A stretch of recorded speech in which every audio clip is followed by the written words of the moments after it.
Welcome back to Healing with Experience. I'm your host, Nikayla Wilborn. Today, the topic is I'm not who I used to be. This one's for the girl I used to be, the one who doubted herself, the one who stayed quiet, who carried pain like it was her job. I'm not her anymore, and I'm proud of that. The version of me that didn't know my worth. There was a time that I would just accept whatever I was thrown.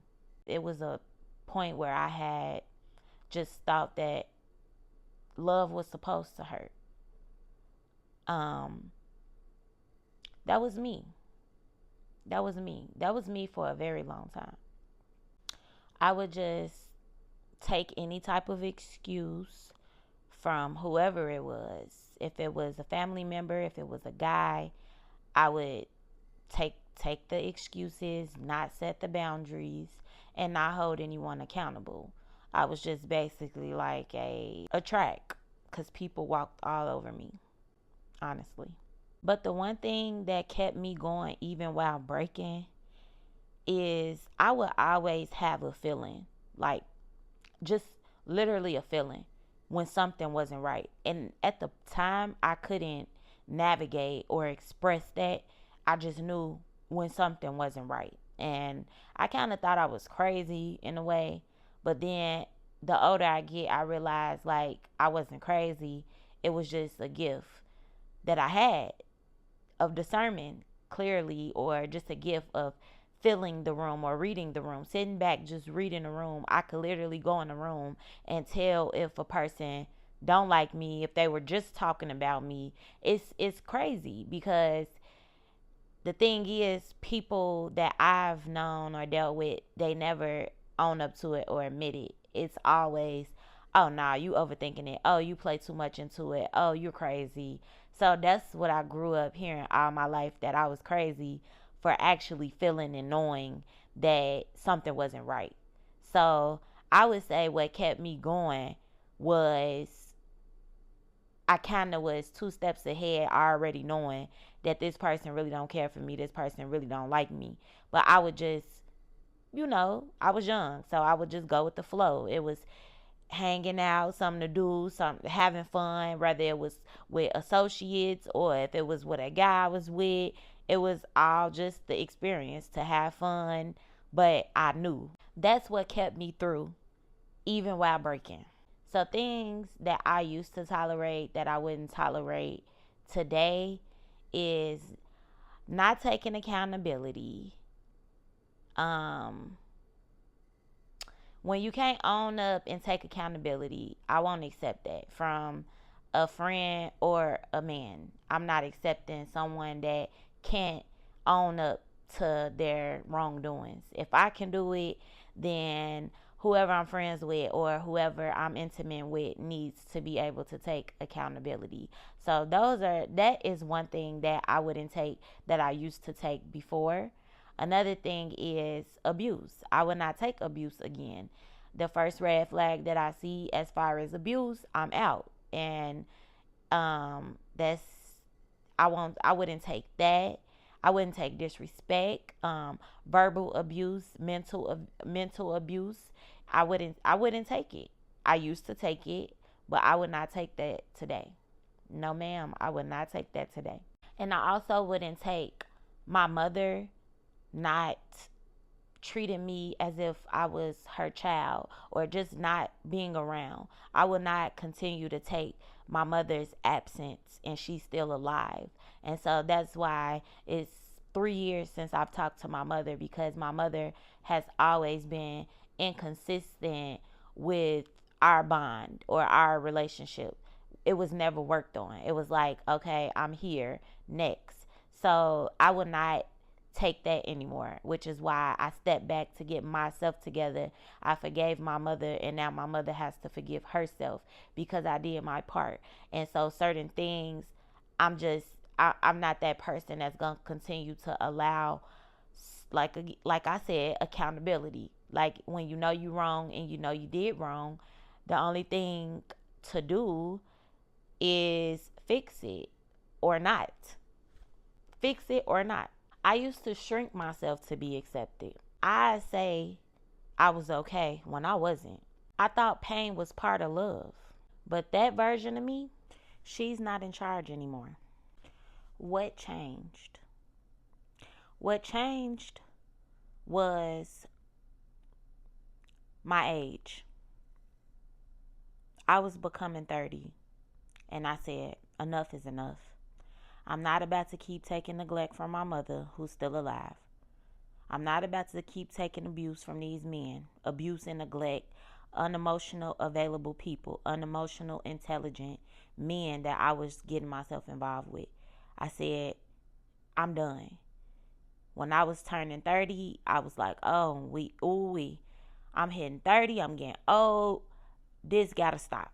And I kid you not, ever since then, I've been on business. A little before 30, I was getting myself together to be on business. But when I hit 30, it was over with. So I would say 30 is what changed me. And I'm in my 30s by the way. I'm 33. So when I turned 30, it was a wrap. I was done. And that's just how I felt. A realization I had was things just wasn't getting better. It was the same men I was picking. My mother was still not reaching out after I done had at least 3 talks with her years prior, like maybe 2, 3 years prior to me not even speaking or us not even speaking anymore. So it was something that came to my realization that these people are going to be them and I'm the one that's hurting and suffering. They're not hurting or suffering. They're living their best life.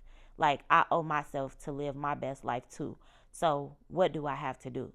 Well, I have to let these people go because now I have to choose me. Because all while they have been choosing them and playing in my face, I've been hurting. So it was just time. It was time. Therapy, God, and motherhood was definitely my main focus when I left my last relationship back in 2000 and I want to say 18. I got therapy. I grew my relationship with God. I started getting more connected and just being a mother to my son. It was me and my son for a long time. Like even after my breakup, it was just me and my son, strictly me and my son. So I knew that I wasn't about to bring somebody in to treat my son a certain way. And the one time I did bring somebody in and he treated my son a certain way, or my son, they had like a back and forth thing, I nipped it in the bud quick, fast, in a hurry, and I let that person know I choose. I'm gonna sacrifice for my child. A child is a child to me. So if I had a child, I'm gonna sacrifice for that child up until that child is gone from my presence, and that's just how I felt. And I stood on it, and I kept every word of that. Like when I see a problem, I'm gonna move around from the problem, and I did that. So when my son gets older and realize and look back, he will know like, man, my mom really sacrificed. She made moves. You know what I'm saying? She had to move me from this state to that state when I was getting older and it was getting too hard for her. So it's a lot of things that I did just for my son's sake, because as a child it was so many questions I had that was unanswered. I couldn't understand why my mom and dad had all these different people, stepmama, stepdaddy, they was able to knock me out, throw me down the stairs, everything. I just didn't want my son, my child, even if it was a daughter, I would not want a child to experience that coming from me. Like, so I made sure I got my therapy. I put God in it, and motherhood is a success for me. There's nothing that I regret in motherhood. I'm not perfect. I make mistakes just like everybody else, and If when my son get older and he come and tell me, hey, I didn't like this when I was younger, I'm going to fix it. I'm not going to run away from the problem. I'm going to fix it because that's me. But I don't expect everyone to be like me. I'm just sharing my story. I hit a point where I realized I was tired of surviving. I wanted to live. I wanted peace. And I wanted me back. Who am I now? I'm healing. I'm choosing differently. I'm softer, stronger, and more self-aware. Now I set boundaries.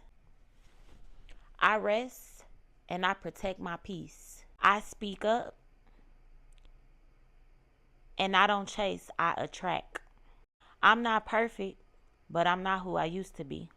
If you're still in your before season, don't rush. Don't give up. Growth doesn't always look loud. Sometimes it looks like finally breathing. And that's enough.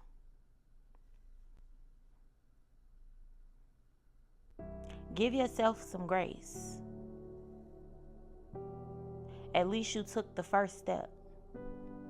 Do you know how many people die and they never got a chance to change themselves? Or they're so stuck in their ways that they waited all the way until they got of old age and just died off. That was one thing that really sat with me when I started to get therapy.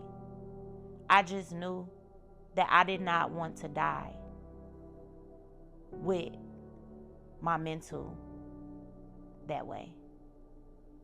I didn't want to die with a messed up mindset, a messed up mentality. I didn't want to die without healing my inner child. So it's not easy, and it never will be easy. You learn how to get through it. Have a peace of mind when you get close to God. When you get spiritually connected, it's a different type of peace. If this episode hit home, DM me and tell me who you used to be and who you are becoming. We growing over here at Healing with Experience. Thank you guys so much for tuning in to another episode, episode 6. Look at us being consistent, coming back. We on our 6th episode. Thank you guys so much for tuning in. Make sure you subscribe, like, and share. Share this and send this to somebody who needs to hear it. And yes, I will see you guys back here next week around the same time. You guys be blessed. Remember that God loves you and so do I. Have a great day.